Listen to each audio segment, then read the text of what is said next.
Hey everybody, Wes here. I'm gonna go over some tips for this week on Rowvember, and I'm gonna focus on the numbers that are on the screen while we're rowing.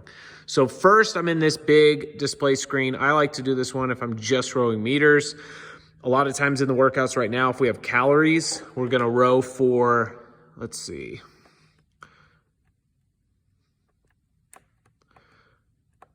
If we go, I'm messing it up. If we go calories, right, we're gonna have calories here, and then we'll have the meter screen. So that way for Rowvember, you're still keeping track of your meters, but you are gonna see that same strokes per minute up in the top right. That was on my big screen.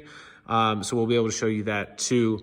If I'm just going in class and we weren't worried about Rowvember, then I like to use this big screen, whether I'm going for calories or meters, but it's up to you. But I'm gonna focus on these numbers that are in front of us. So bottom left, we have strokes per minute. Top, we have our time. Second to bottom, we have our meters. And then the big right in the middle is gonna be our pace per 500 meters. When you're rowing, I want you to think about a couple things. Number one, how consistent are you being? You can keep track of that with a couple different numbers. Could be our strokes per minute. It could be our pace per 500, right? But you're not just paying attention to what the meters are.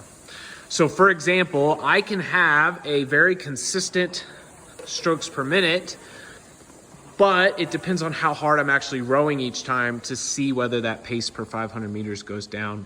If you don't know what your pace per 500 meters normally is in a workout, I want you to start paying attention to that number. A lot of times for people, it's between 2 minutes, maybe 2:30 per 500 meters. That can also give you a sense of what you're actually gonna, how much time you're gonna spend if you're trying to row for a certain amount of meters. On strokes per minute, yes, you can have, you can use that as your consistency goal, but I want you to tie it together with your pace per 500. Just because you're rowing faster does not mean that you're rowing more efficiently.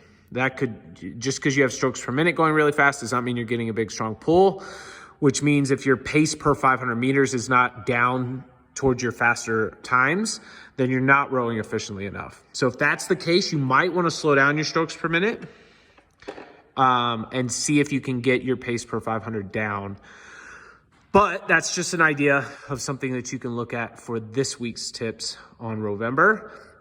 If you have questions about all these different numbers, feel free to ask us. It also carries over to when we're in workouts and we're looking at calories. Oh, hit the wrong one.